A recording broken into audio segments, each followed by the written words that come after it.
उसके बाद हमने ये देखा था कि गूगल मर्चेंट सेंटर पे जो प्रोडक्ट्स फीड है वो हम कैसे लेके आते हैं, by using different kind of app. Shopify में एक ऐप होती है गूगल एंड यूट्यूब चैनल। ठीक है, गूगल एंड यूट्यूब चैनल बोलते हैं या Google and YouTube sales channel, कुछ इस तरह का नाम बोलते हैं। वो आप शॉपिफाई ऐप स्टोर में जाकर लिखेंगे तो आपको बता देगा। ठीक है, वो ऐप फ्री होती है, आप उसे इजीली कनेक्ट कर सकते हैं अपने गूगल मर्चेंट सेंटर के साथ। और उससे आप अपनी सारा जो प्रोडक्ट डेटा है वो इंपोर्ट कर सकते हैं गूगल मर्चेंट सेंटर में। ठीक है, और उसके बाद फिर आप गूगल एड्स में शॉपिंग एड्स चला सकते हैं। फिर हमने देखा था कि स्मार्ट शॉपिंग का थोड़ा सा ओवरव्यू लिया था कि स्मार्ट शॉपिंग क्या होती है। ठीक है, और आजकल उसके क्या हालात है। ठीक है, आज हम थोड़ा सा मजीद डिटेल में देखेंगे कि स्मार्ट शॉपिंग जो पहले होती थी किसी दौर में वो क्या होती थी, उसको क्यों रिप्लेस किया गया पी मैक्स के साथ। ठीक है, और फिर हम चले जाएंगे मर्चेंट सेंटर फीड ऑप्टिमाइजेशन में। आप लोगों में से जितने लोग भी गूगल एड्स की सर्विसेज देंगे ई कॉमर्स के लिए, ठीक है, to be more specific Google shopping ads और गूगल मर्चेंट सेंटर और इस साइड पे जाना चाहते हैं, ठीक है, उनके लिए ये बहुत ही ज़रूरी लेक्चर है। क्योंकि आपकी सारी जो अर्निंग है, जो भी आप कमाएंगे, वो यानी जो भी आपकी परफॉर्मेंस होगी वो बेस होगी आज के लेक्चर पर। ठीक है, कि आप गूगल मर्चेंट सेंटर को ऑप्टिमाइज कैसे करेंगे। ठीक है, और ऑप्टिमाइज करके रिजल्ट्स कैसे लेके आएंगे अपने क्लाइंट्स के लिए।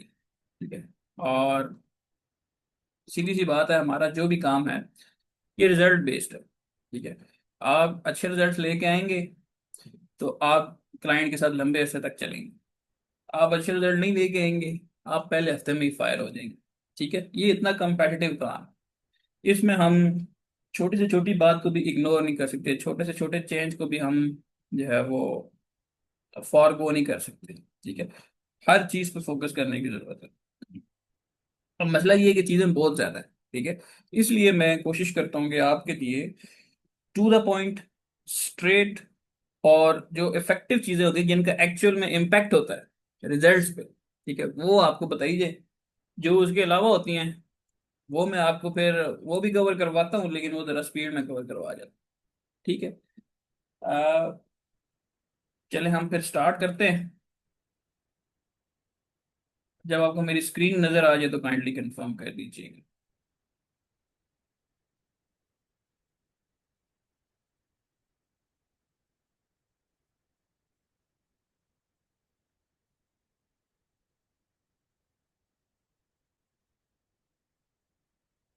नजर आ रही है जी, और आवाज भी आ रही है मेरी सही। चैट में कंफर्म कर। Voice is clear, okay, thank you very much. ठीक है, smart shopping versus performance max. Smart shopping किसी दौर में होती थी, और बेसिकली स्मार्ट शॉपिंग और स्टैंडर्ड शॉपिंग के दरमियान ही दो किस्म की टाइप्स होती थी। स्मार्ट शॉपिंग वही, उसकी नाम से ही पता चल रहा है कि ऑटोमेटेड बिडिंग स्ट्रेटजी, जिसमें बिड गूगल खुद से सिलेक्ट करता था। ठीक है, और वो उस पे आपका कंट्रोल नहीं होता था। और जो स्टैंडर्ड शॉपिंग थी उसमें आपका बिड पे कंट्रोल होता था। ठीक है, सो ये पहले पहले होती थी, फिर उसको रिप्लेस किया गया परफॉर्मेंस मैक्स के साथ। ठीक है, उन्होंने स्मार्ट शॉपिंग को जो है वो गूगल ने रिटायर कर दिया, और वो वाली जो चीज़ है वो परफॉर्मेंस मैक्स में, जिसे हम जैसे हम कल बात कर रहे थे कि feed only P max campaign. ठीक है, feed only P max campaign means कि शॉपिंग फीड आप उसे देंगे, बाकी जो है वो बाकी एसेट जैसे हेडलाइंस होगी, इमेजेस होगी, वीडियोस होगी, वो आप नहीं देंगे।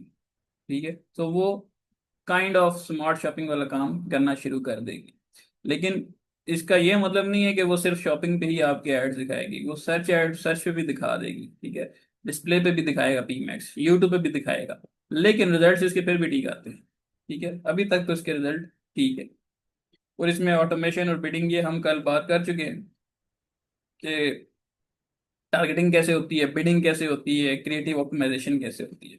ठीक है, सो कहने का मकसद ये है कि कभी कभार आपके पास कोई पुराना क्लाइंट आ जाता है जो कि 2017-18 से चला रहा है, और वो कहेगा यार वो स्मार्ट शॉपिंग वाला ऑप्शन ही नज़र आ रहा है। मेरे पास एक ऐसी केस स्टडी भी आई थी, तो कह रहे स्मार्ट शॉपिंग ही नज़र आ रही। मैंने कहा वो तो खत्म हो चुकी है।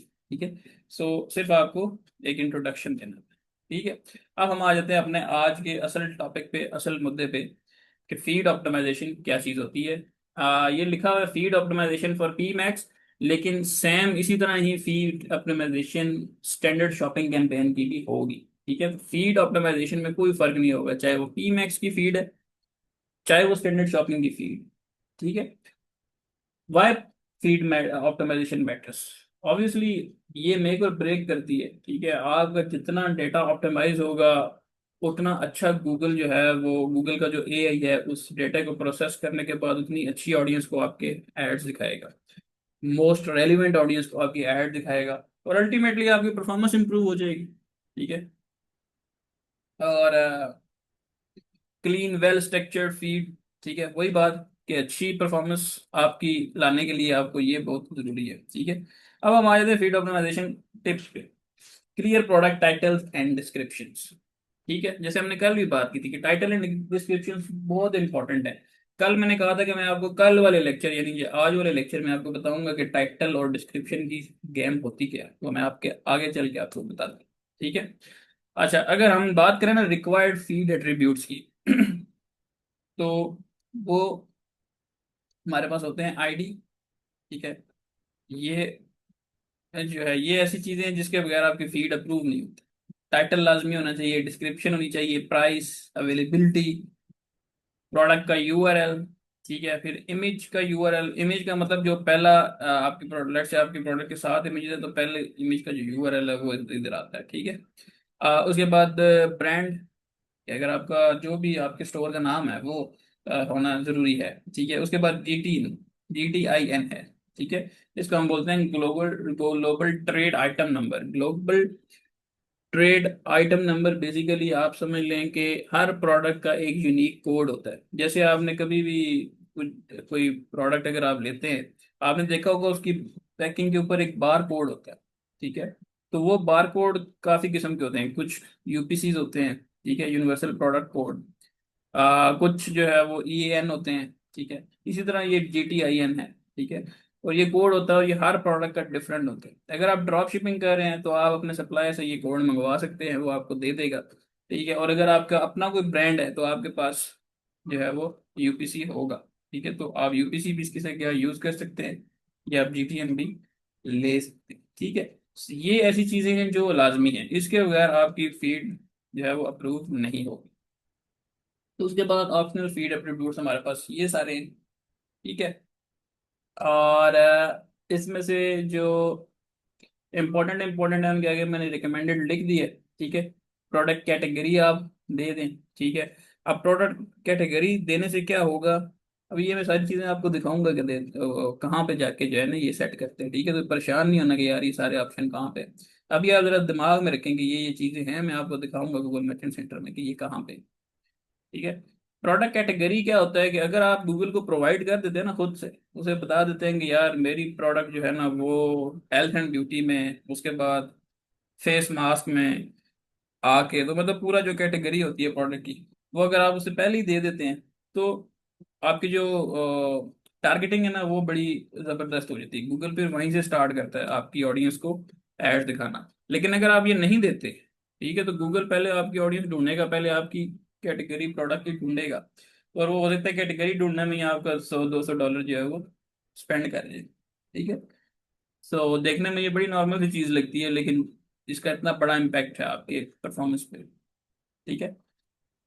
उसके बाद product availability, colour, size, obviously ये सारी ऑब्वियस चीजें हैं। ठीक है। और कोशिश यही करनी है आपने कि इसमें से जितना मैक्सिमम डेटा आप दे सकते हैं ना, दे। ठीक है। अब हम देख लेते हैं कि ये डेटा है कहाँ, वरना आप कंफ्यूज हो जाएंगे कि यार ये क्या चीज है। ठीक है।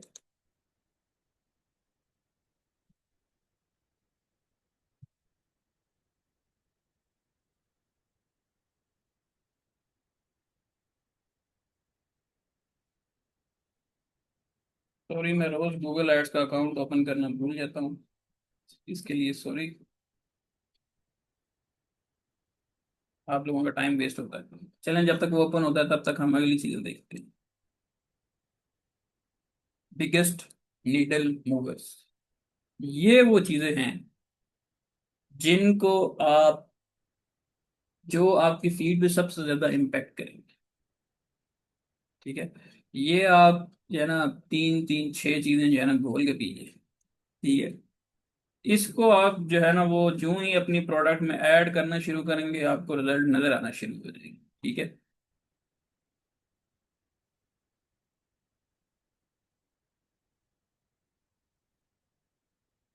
सो उसमें क्या है, सबसे बड़ी चीज प्राइस है, ऑब्वियसली। देखें, जब आप शॉपिंग पे ऐड चलाते हैं ना, तो आपके एड्स और आपके कंपैटिटर के ऐड जो है वो सेम प्लेस पे शो हो रहे होते हैं। ठीक है। अब एक बंदा एक चीज $20 की दे रहा है, ठीक है, और दूसरा बंदा वही चीज $15 की दे रहा है, तो भाई $20 वाले ने जितने मर्जी जो है ना वो इन्फॉर्मेशन दी हो, जितनी मर्जी अपनी फीड ऑप्टिमाइज की हो, ठीक है, बिकेगी उस $15 वाली की। ठीक है, ये ह्यूमन साइकी है। ह्यूमन जो इंसान है वो ऑटोमेटिकली सस्ती चीज की तरफ जाता है, चाहे वो बिलियनर भी हो। ठीक है। सो जब आप शॉपिंग एड्स चलाते हैं, जैसे मैंने कल आपको दिखाया था कि शॉपिंग एड्स कैसे नजर आते हैं, बिल्कुल साइड बाय साइड एड्स नजर आ रहे होते हैं। ठीक है, आप भी होंगे, आपका कंपटीशन भी वहीं पे नजर आ रहा होगा, और जो बिगेस्ट नीडल मूवर है वो प्राइस ही है। ठीक है, प्राइस भी सबकी वहां पे विजिबल होगी। कस्टमर जब आएगा वो देखेगा कि चीज तो सेम ही है, कोई 15 की दे रहा है, कोई 16 की दे रहा है, कोई 18 की दे रहा है, कोई 20 की दे रहा है, ऑब्वियसली जो सबसे सस्ता होगा वो बिकेगा। ठीक है, इसमें कोई दो राय है ही नहीं। ठीक है। सो अगर आपके पास कोई ऐसा क्लाइंट आता है, वो कहता है यार मेरी चीजें नहीं बिक रही, तो सबसे पहले आपने जाकर उसकी प्राइसिंग चेक करनी है, उसके कंपटीशन के अगेंस्ट, कि क्या वो महंगी तो नहीं दे रहा चीज। ठीक है, यूजली आप ड्रॉप शिपिंग में जाएंगे ना तो ऐसे ही होगा, लोगों ने पता नहीं कोई अजीब सी एक्सपेक्टेशंस बनाई होती हैं। $2 की प्रोडक्ट की जो रेट है वो उन्होंने $40-45 लगाया होता है। ठीक है, और फिर वो एक्सपेक्ट कर रहे होते हैं कि यार इस पे गूगल एड्स को जो है वो सेल्स लेके आनी चाहिए, और सबसे ज्यादा ब्लेम वो उठा के गूगल एड गाय पे ही डालते हैं कि यार आप परफॉर्म नहीं कर रहे। लेकिन मसला कहाँ पे होता है, प्राइस का होता है। ठीक है, जो चीज वो $40 की बेच रहा है, बाकी $15 की बेच रहे हैं, तो फिर आप कैसे बेचेंगे। ठीक है, तो जब भी आपने क्लाइंट ऑन बोर्ड करना है, उस टाइम भी आपने प्राइस लाजमी देखनी है। अगर आपके क्लाइंट्स की प्राइस मार्केट से ज्यादा है, तो आप कोशिश करें उसे आप ऑन बोर्ड ही ना करें, क्योंकि आप परफॉर्म ही नहीं करवा सकेंगे उसे, तो परफॉर्म नहीं करेंगे तो एंड ऑफ द डे उसने चले तो वैसे भी जाना है। फिर जाते हुए आपको अच्छे अल्फाजों में याद करके जाएगा, और इंग्लिश क्लाइंट होगा तो आपकी वोकेबलरी भी इंक्रीज करके जाएगा थोड़ी सी। ठीक है, सो उससे बेहतर है कि आप ऐसे क्लाइंट को ले ही नहीं। अगर आपको लगता है कि यार इसकी प्राइस ज्यादा है, तो आप उससे निगोशिएट करेंगे, यार तुम प्राइस कितनी कम कर सकते हो, अगर कम कर सकते हो तो मैं आपके साथ काम करता हूँ, नहीं कर सकते तो फिर फायदा ही कोई नहीं है। ठीक है, सो ये आपने, ये इसका इतना बड़ा इम्पैक्ट है, सारी जो गेम है वो शुरू ही प्राइस से होती है। ठीक है, तो उसके बाद हम आ जाते हैं किसी अकाउंट पे।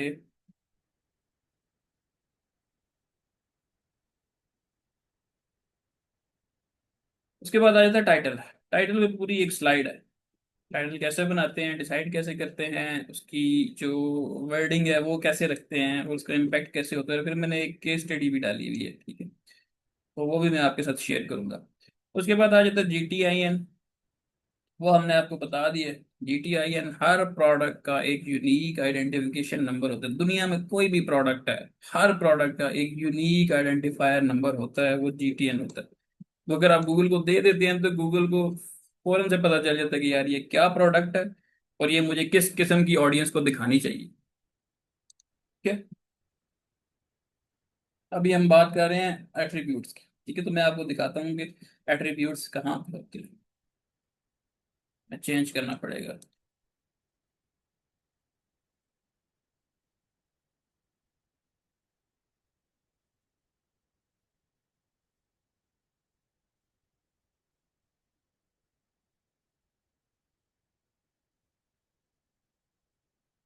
ये हैं जी attributes: price, availability, brand name, ठीक है, प्रोडक्ट आईडी।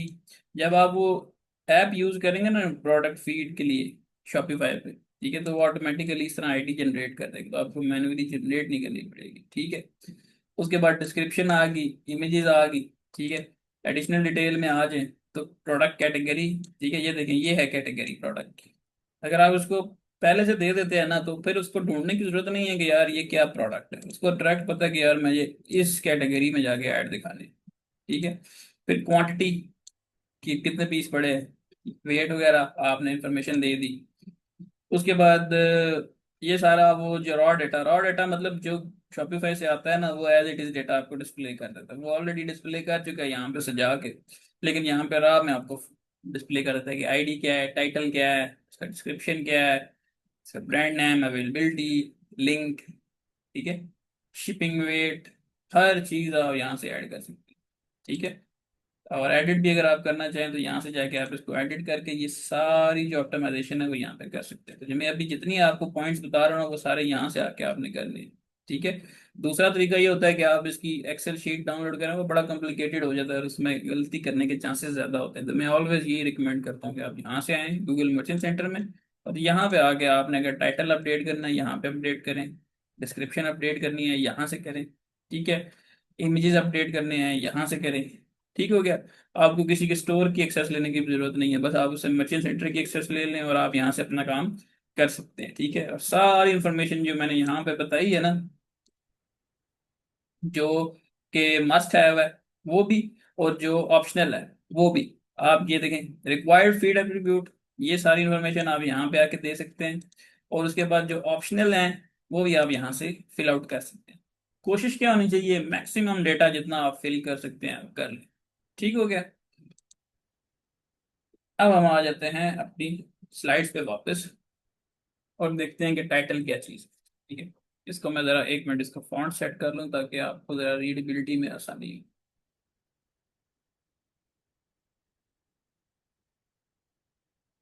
ठीक है।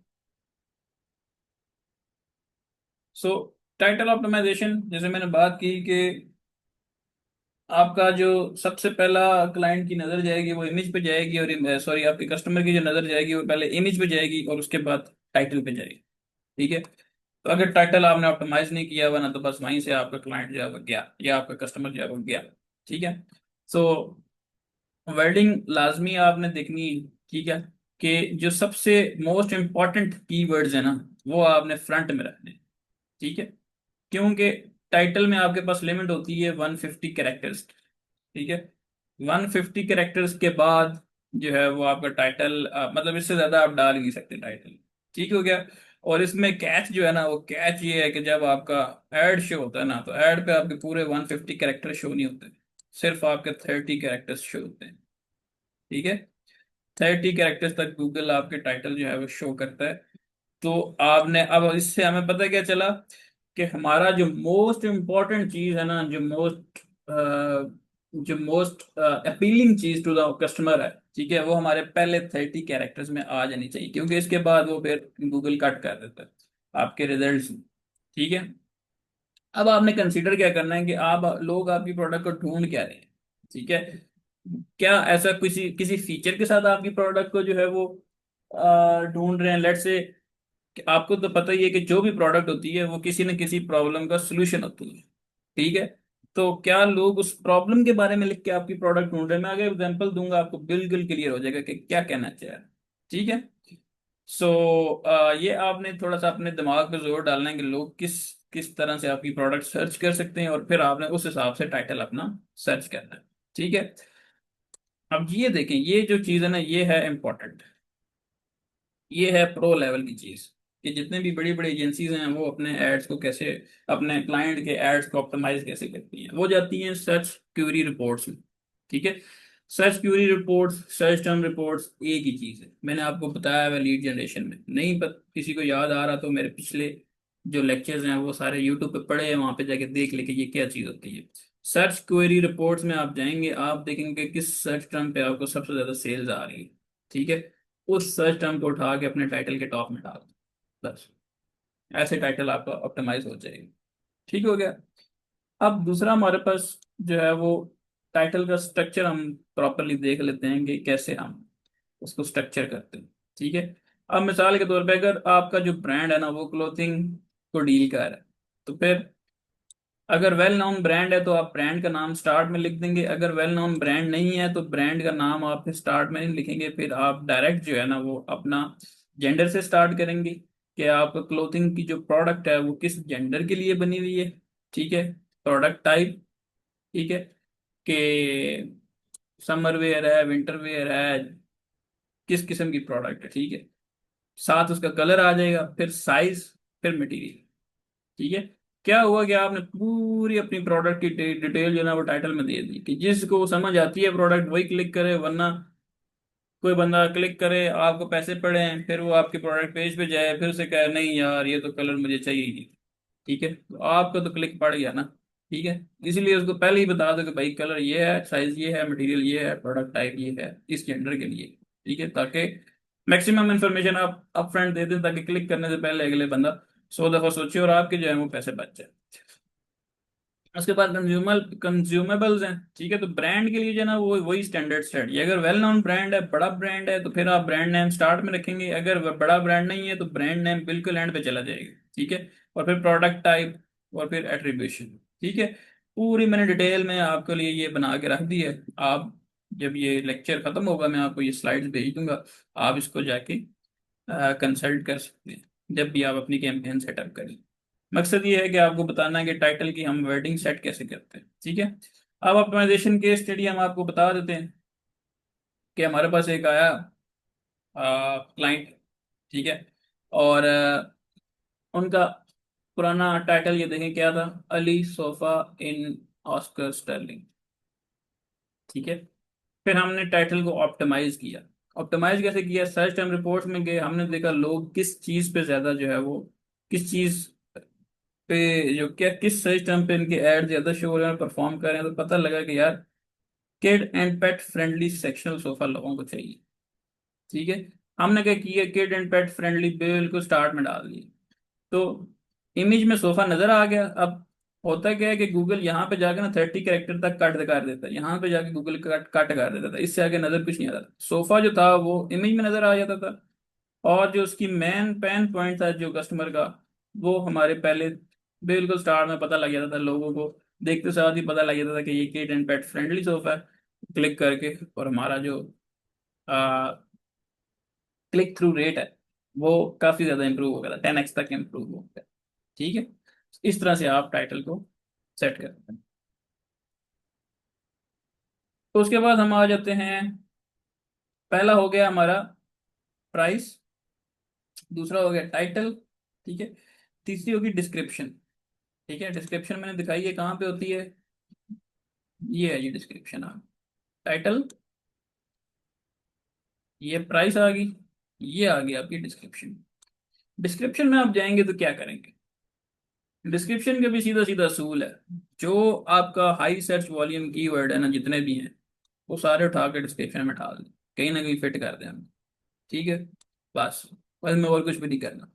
अगर हाई सर्च वॉल्यूम कीवर्ड आपके पास नहीं है, ठीक है, या आपके पास ये डेटा नहीं है, तो आपने क्या करना है कि सर्च टर्म रिपोर्ट में चले जाना है, और ऐसी सर्च टर्म जिस पे आपको ज्यादा ऑर्डर्स आ रहे हैं, ठीक है, उस सर्च टर्म को उठा के आपने यहाँ पे आके डिस्क्रिप्शन में कहीं ना कहीं उनको फिट कर दें। ठीक हो गया, और आपका रिजल्ट देखना फिर कैसा आएगा। Monitoring and adjusting feed performance, हाँ ये कोई सेट एंड फॉरगेट नहीं है कि आपने एक दफा सेट कर दिया और फिर उसके बाद भूल गए, ऐसा कोई चक्कर नहीं है। आपने रेगुलरली जो है मॉनिटर करना है। मैं रिकमेंड करता हूँ कि आप कम से कम 5 दिन के बाद अपनी फीड को देखें, अगर आपकी सारी चीज़ें ठीक जा रही हैं। ठीक है, आपका ROS मीट कर रहा है क्लाइंट के गोल्स को, या जो आपको टारगेट मिला है वो मीट कर रहा है, फिर 5 दिन बाद देखें, नहीं मीट करा फिर डेली आगे देखें। ठीक है, डेली चीज़ें करें, छेड़ते रहें जब तक आपकी रिक्वायर्ड परफॉर्मेंस आ नहीं जाती। ठीक है,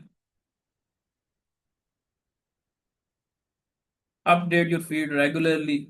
ठीक है, आपने प्रोडक्ट टाइटल, इमेज, डिस्क्रिप्शन जो है वो अपने कंपेटिटर्स पे नजर रखनी है कि वो क्या कर रहे हैं, और फिर उस हिसाब से आपने अपने टाइटल्स को, इमेजेस को, डिस्क्रिप्शंस को, इवन प्राइस को आपने उस हिसाब से एडजस्ट कर। ठीक है, हो सकता है आप कम प्राइस रखें, आपको ऑर्डर आना शुरू हो जाए, आपकी कंपटीटर आपको देख के वो भी कम कर दे प्राइस। ठीक है, फिर आप कहेंगे कि यार अभी तो ऑर्डर आ रहे थे अभी तो आ ही नहीं रहे। ठीक है, तो वजह क्या है कि आपने नजर नहीं रखी अपने कंपेटिटर पे। सो इसलिए मैंने इसमें ये स्लाइड में लाजमी इंक्लूड किया ताकि आप के जहन में ये चीज बैठ जाए कि आपने लाजमी देखते रहना है, नजर रखनी है।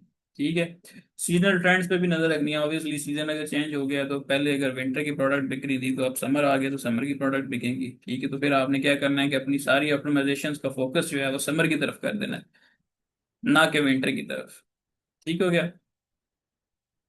इंश्योर प्रमोशन और sale events are reflected in your feed की, अगर कोई प्रमोशनल जैसे साइबर मंडे वगैरह और इस तरह के इवेंट्स आ रहे हैं वहाँ पे, जैसे आते हैं यूएस में और यूरोप में, ठीक है, तो अगर उस तरह की कोई आपने सेल ऑफर की है, ठीक है, तो वो आपने लाजमी जो है वो अपनी फीड को अपडेट कर देना, टाइटल में डाल दें, टाइटल में नहीं डाल सकते तो प्रमोशन का एक ऑप्शन होता है मर्चेंट सेंटर में, ठीक है, वहाँ पे जाके आप वो प्रमोशन सेट कर दें तो वो आपकी प्रोडक्ट एड्स के साथ आपके जो है ना वो प्रमोशंस दिखाना शुरू कर देगा, ठीक है। उसके बाद क्या आता है जी, की टेक अवे समरी है। समरी यही है कि स्मार्ट शॉपिंग को रिप्लेस कर दी है पी मैक्स के साथ, तो अगर कोई आपको कहे जी कि स्मार्ट शॉपिंग कैंपेन चलानी है तो इसका मतलब है कि पी मैक्स कैंपेन ही चलानी है फीड ओनली के साथ, ठीक है। उसके बाद प्रोडक्ट फीड जो है वो इसेंशियल है ऑप्टिमाइजेशन, जैसे हमने बात की है कि उसके बगैर आप की जो परफॉर्मेंस है वो आ ही नहीं सकती, सारी परफॉर्मेंस आती ही फीड ऑप्टिमाइजेशन से है, ठीक है। गूगल ऐड में आप जितना मर्जी चेंज क्या चेंज कर लेंगे, आप ज़्यादा से ज़्यादा आप बिड चेंज कर लेंगे, ठीक है, आप बजट चेंज कर लेंगे, या आप प्रोडक्ट की जो कैटेगरीज हैं उसकी बेस पे आप ऐड सेगमेंट कर लेंगे, बस इससे ज़्यादा आप गूगल ऐड में क्या ही कर सकते हैं, ठीक है। तो शॉपिंग एड्स की बात कर रहा हूँ, ठीक है। तो सारा कुछ जो है वो मर्चेंट सेंटर से होगा, ठीक है। तो लोगों के पास क्लाइंट आते हैं, वो गूगल ऐड के अंदर ही कभी बजट उड़ा रहे होते हैं, कभी क्या कर रहे होते हैं, कभी वो एड्स के अंदर ही कर रहे होते हैं, यहाँ पे कोई नहीं आके छेड़ होता, और इस वजह से आपकी परफॉर्मेंस भी नहीं आ रही हो, ठीक है। Feed best practices include accurate product details, जैसे हमने बात की कि जितनी इंफॉर्मेशन आप डाल सकते हैं और जितनी एक्यूरेट डाल सकते हैं आप डालें, उससे ये होगा कि गूगल को आपकी प्रोडक्ट आइडेंटिफाई करने में आसानी होगी, और वो इजीली जो है वो आपकी टारगेट ऑडियंस को, गूगल का जो एआई है वो आइडेंटिफाई करके, तो आपके ऐड जो है वो मोस्ट रेलिवेंट ऑडियंस को दिखाना शुरू कर देगा, ठीक है। Use custom labels for performance segmentation, customer custom label का एज सच कोई परफॉर्मेंस पे इफेक्ट होता नहीं है, ये हम लोग अपने लिए बनाते हैं कि अगर हमने प्रोडक्ट को जो है वो सेगमेंट करना हो बेस्ट सेलर में, पुअर परफॉर्मर में, तो फिर बनाते हैं, ठीक है। तो एज सच इसका कोई परफॉर्मेंस पे इम्पेक्ट होता नहीं है, लेकिन फिर भी एक चीज़ है तो मैंने मेंशन कर दी, ठीक है। अब अगर आपको कोई क्वेश्चन है तो आप चैट में भी लिख सकते हैं और जुबानी कलामी भी पूछ सकते हैं।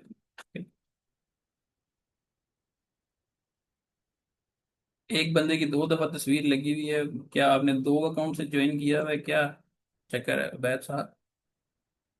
अच्छा जी, बैद साहब का क्वेश्चन आया, first how we see that this GTN is for what, and second if other product GTN to our feed what it will impact on Google ads, like if I sell some electronic products and put GTN of Colgate on it what will it impact, इसकी sales ही नहीं आएंगी भाई।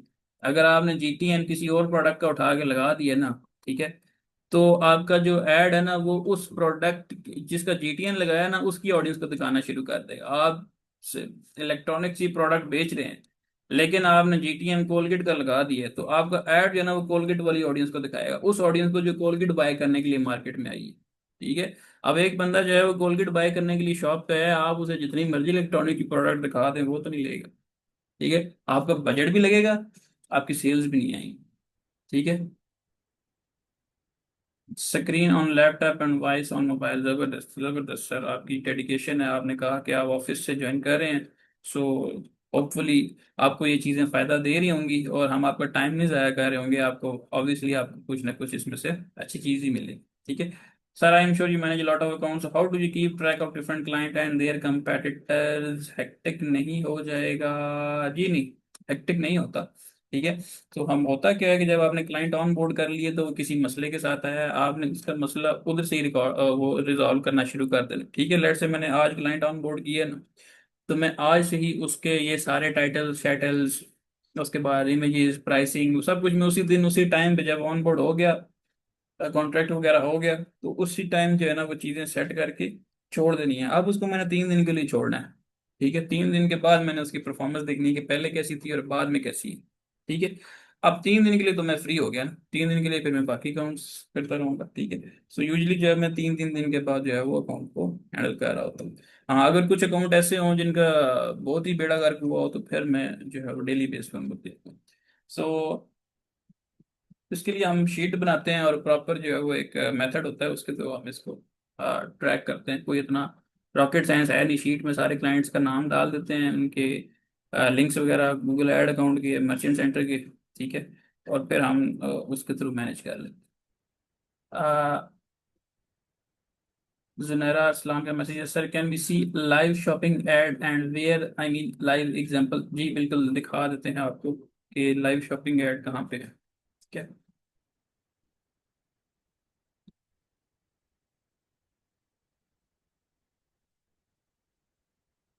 जितनी देर में वो मेरा VPN login होता है तब तक मैं आपको बाकियों के आंसर दे। सर पता कैसे चलेगा कौन से कीवर्ड्स पे कितने एड्स रन हो रहे हैं? आपने इन मार्केट सेलेक्ट किया था स्टार्ट के थर्ड लेक्चर में, लोकेशन में इन मार्केट का क्या मतलब है? पता कैसे चलेगा कौन से कीवर्ड्स पे कितने एड्स रन हो रहे हैं? ठीक है, ये मुझे समझ नहीं आया। आप कंपेटिटर की बात कर रही हैं, ये क्या? आप अगर वो कंफर्टेबल हैं तो आप अपना वो हैंड रेज करें, मैं आपको अनम्यूट करता हूँ, आप फिर क्वेश्चन पूछ लें मेरे से। और आपने इन मार्केट सेलेक्ट किया था स्टार्ट के थर्ड लेक्चर में, लोकेशन में। इन मार्केट का मतलब ये है कि वो लोग जो उस प्रोडक्ट को बाय करने के लिए, मतलब हॉट प्रोडक्ट है, वो लोग बाय करने के लिए बिल्कुल तैयार हैं, उसे हम हॉट ऑडियंस बोलते हैं। ठीक है, कि लेट से मुझे, मैंने कल क्रिकेट खेलने जाना है तो मेरे पास बैट नहीं है, तो अब मैंने बैट आज तो बाय करना ही करना है। ठीक है, उसके बगैर तो मेरा काम नहीं चल सकता, तो मैं अब हॉट ऑडियंस हो गया बैट के लिए। ठीक है, तो इन मार्केट में इस किस्म की ऑडियंस को आप सिलेक्ट करते हैं जिनका उस प्रोडक्ट के बगैर काम नहीं चल रहा, उन्हें बाय करना ही करना है। जी मामा। अस्सलाम वालेकुम सर। वालेकुम सलाम। सर मेरा क्वेश्चन ये है कि अभी आपने बताया था ना कि हम अपने कीवर्ड्स को ऐड अप करते हैं अपनी सर्विसेज से रिलेटेड। हमने सारे कीवर्ड रिसर्च कर ली, हमने देख लिया हमारे सर्विस से रिलेटेड कौन कौन से कीवर्ड्स हैं, हाँ, और बजट के मुताबिक हम लोगों ने अपनी कैंपेन्स भी सेट कर ली। अगर लो बजट है तो हम उसके अंदर दो मैक्सिमम कैंपेन्स बना के उसके अंदर एड ग्रुप्स बना सॉरी हाँ एड ग्रुप्स बना देंगे, उसके अंदर मजीद एड सेट्स बना देंगे। अगर ज़्यादा है तो फिर हम उस सर्विस को मजीद एलेबरेट करके सेपरेट सेपरेट एड्स बना देंगे। जी बट जी। मेरा क्वेश्चन ये था कि अगर एक कीवर्ड है, सपोज कर लेते हैं मैंने सोलर इंस्टॉलेशन लिख लिया और फैसलाबाद के अकॉर्डिंग मैं चेक कर रही हूँ, लेकिन मेरी लोकेशन बहावलपुर है, वो जो एड शो हो रहा है वो फैसलाबाद वालों को ही हो रहा है। तो अगर मैं गूगल पे जाकर लिखती हूँ solar installation companies in Faisalabad, या फिर फैसलाबाद का वर्ड यूज करती हूँ, सेम रिजल्ट्स मुझे भी शो होंगे या मेरा वहाँ पे उस रीजन के अंदर प्रेजेंट होना लाजमी है? अच्छा, अगर आपने प्रेजेंट और इंटरेस्ट चूज किया ना उसमें जाके लोकेशन में, ठीक है, तो फिर क्या होगा कि जो लोग फैसलाबाद में मौजूद हैं उनको भी ऐड शो होगा, और जो फैसलाबाद में इंटरेस्टेड हैं किसी भी वजह से, उनको भी आपका ऐड शो होगा। लेकिन अगर आप चाह रहे हैं कि आप जस्ट जो है वो फैसलाबाद में या जस्ट एक स्पेसिफिक सिटी में आपके ऐड शो हों, ठीक है, तो फिर आप जो है वो दूसरे वाला ऑप्शन जो कि प्रेजेंस वाला है, वो आप लोकेशन में जाके चूज करेंगे, तो उसमें क्या होगा कि जो आपने लोकेशन चूज की है ना, उसी लोकेशन में ही आपके ऐड दिखाए जाएंगे। ठीक है, अ, मेरा ख्याल है कि ये वीपीएन ऑन हो जाए लग रहे। ठीक है, तो मैं आपको दिखा दूंगा कि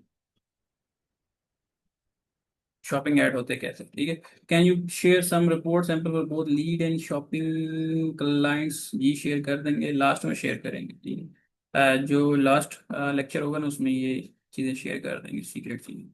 कल के लेक्चर में आपने कहा था कि जीएमसी में एट अ टाइम एक अकाउंट लिंक होता है, लिंक आज अकाउंट में मल्टीपल थे हैं। अच्छा, एक अकाउंट, हाँ, एक ऐड अकाउंट में एक जीएमसी ही लिंक कर सकते हैं आप। ठीक है, आप मल्टीपल लिंक करेंगे तो आपका जो बेसिकली होगा ये कि मल्टीपल जीएमसी लिंक करने का मतलब ये है कि आपने मल्टीपल वेबसाइट्स जो हैं वो एक ऐड अकाउंट से आप प्रमोट कर रहे हैं। ठीक है, तो सून जल्द या बदेर आपका ऐड अकाउंट जो है वो पास हो जाए, वो सस्पेंड हो जाएगा गूगल की तरफ से। Yes yes, please please mama. Sir मेरा क्वेश्चन ये था कि सपोज कर लेते हैं मैं किसी ब्रांड को सर्विस देना चाह रही हूँ जो ऑलरेडी फैसलाबाद में लोकेटेड है। अब हम्म मुझे मेरे कंपैटिटर्स देखने हैं कि इस कीवर्ड और लोकेशन के ऊपर किस किसने ऐड रन किया हुआ है। हम्म। अगर सबने ही अपना प्रेजेंट वाला लोकेशन को सिलेक्ट किया हुआ है तो ऑब्वियसली सी बात है वहाँ पे फैसलाबाद वालों को ही शो होंगे कौन कौन से कीवर्ड्स के ऊपर कौन कौन से ब्रांड्स ने ऐड चलाया हुआ है जी और उनकी पोजीशंस क्या हैं। मैं ये हाँ बात पूछ रही हूँ, मैं किसी और लोकेशन के अंदर बैठकर जी उस जी। जगह को उस कीवर्ड को कैसे एनालाइज करूँ? वो गूगल का एक टूल होता है, गूगल एड्स प्रीव्यू टूल। ठीक है, गूगल एड्स प्रीव्यू टूल में जाएंगी आप, अपनी उस लोकेशन को, लोकेशन आपने वो डालनी है जिसमें आपने अपने कंपेटर्स को देखना है, ठीक है। और फिर जाके आपने अपना कीवर्ड सर्च करना है, तो वो आपके सारे कंपेटर जो वहाँ पे ऐड रन कर रहे हैं वो आपको दिखा देंगे।